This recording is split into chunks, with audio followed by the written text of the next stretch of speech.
Hi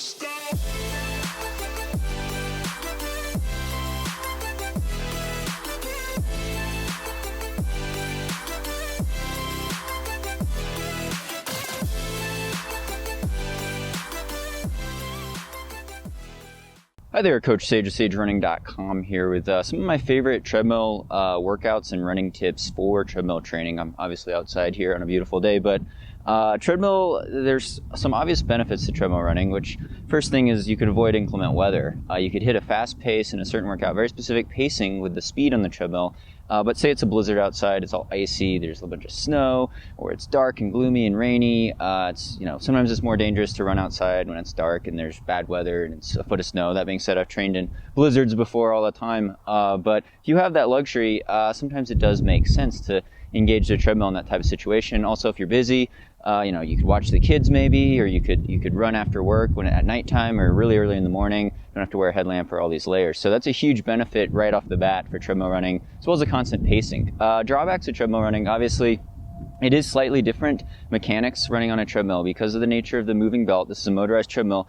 Your running form will change very, very slightly. It's pretty negligible, so I don't worry about it too much usually, but there is that, as well as the fact that it is technically easier to run on a treadmill because the first thing is basic physics, no wind resistance. You don't have a wind resistance, and the push-off force to move is very, very slightly easier on a treadmill as well. That's more complicated physics, but I think it kind of balances out usually because you get a lot warmer on a treadmill if you don't have a good fan or air conditioning, and mentally it's very monotonous. It's very hard to train on a treadmill. So, general rule of thumb, a lot of people say you need to have it on 1% incline, 1% uphill to equal flat running pace outside to kind of make up for that wind resistance factor. But, all else being equal, I think depending on the accuracy of your treadmill, it could be a really useful workout tool. And so we'll jump into some of my favorite workouts on the treadmill, and we'll transition inside to the gym for these workouts. But the first basic one is a 20-minute tempo run, 20-minute tried and true, 20-minute steady state type of effort, 85% maximum heart rate, 85% perceived effort.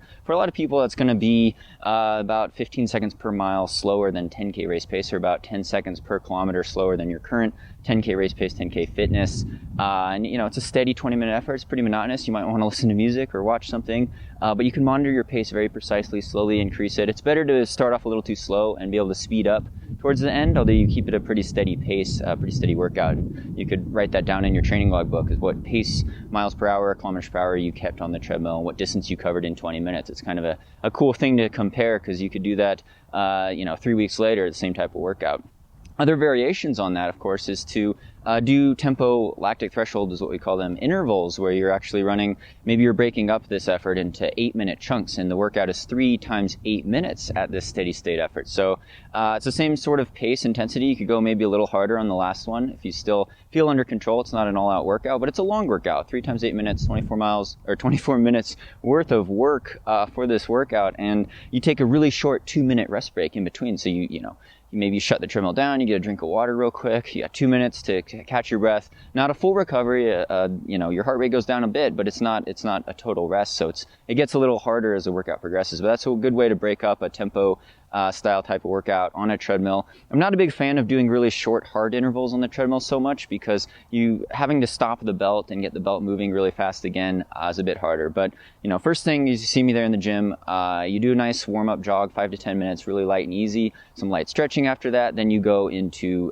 this quality workout. And you could do it as a flat incline to note your pace. Maybe you do it on 1% incline, 1% grade. Most treadmills will go up to about 12 miles per hour, or 15% incline, 15% grade. Now, the second type of benefit and the key workouts that I like to do on a treadmill would be incline workouts, mountain running types of workouts, all uphill tempo runs. So, you might want to start off at 4 or 5% grade. That's a pretty big hill for a lot of people. But as you progress, as you get stronger, as your calves get stronger, your Achilles tendon gets used to running on sustained uphill grades, you could even crank that up to 10, 12% grade and actually do hill repeats or an all uphill tempo run, which is a key cornerstone to a lot of our SageRunning.com mountain training plans. If you live in a flat area, it's a good way to get in vertical climbing or vertical gain, because you could just set that treadmill at a constant grade and you'd be amazed how much gain you cover when you're running steady up a steady uphill, and you don't have to worry about going back down a mountain or anything like that if you live in a flatland type of place. So really good for Mount Washington Road race training. I've done that race. I'm training for that race. Treadmill running is probably the most specific you could do for that. It's a 12% average grade for 7.5 miles or 12 kilometers.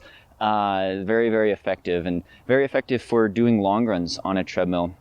That might be kind of boring. You might want to watch a movie for that, but you could vary the grade. You could simulate hills. You could simulate Boston Marathon. Some treadmills even do declines. So practice running down a -2 or 3% grade. Those are fancy treadmills, though. I haven't seen very many of those. But then you could say, oh, I'm gonna practice doing a hill at mile 16 at a 8% grade hill, Heartbreak Hill, whatever grade that is. You could look it up on Strava. But things like that where you simulate hills on the treadmill mechanically, and that's another really great benefit. But that's pretty much my spiel on treadmill running, treadmill training. Again, I think it's a great, useful tool if you have it at your disposal. If not, I survived college and most of my professional career without a treadmill. I haven't owned one personally in our apartments here in Boulder. It's kind of a luxury item, but do go to the gym on really bad weather days sometimes if the footing's bad, and it's important to run a certain pace or a certain velocity because you're racing on a certain in good weather conditions. That's the assumption, I guess. So it's important to get that leg turnover, that speed, and that muscle tension, as well as getting the heart and lungs up in good weather conditions. And so it could be a really time-effective strategy for that. But thanks so much for watching these videos. Thanks so much to all the Patreon supporters. Again, put in the description below the Patreon link for a page, as well as being able to check me out on social media. You can follow me on Instagram, Twitter, and obviously on YouTube here at Sage Canada, Instagram and Twitter. Again, thanks so much. You can check out our new updated Boston Marathon BQ qualifier marathon training plan. It's got a lot of people in the mid 3-hour range to the low 3-hour range to even cracking 3 hours in the marathon. We've redone that, as well as our new mountain ultra training plan, but definitely check out our website, sagerunning.com, for more of those, as well as subscribe to this channel check out these playlists. We got more videos coming your way. Thanks so much for watching, and stay tuned for more Sage Running videos.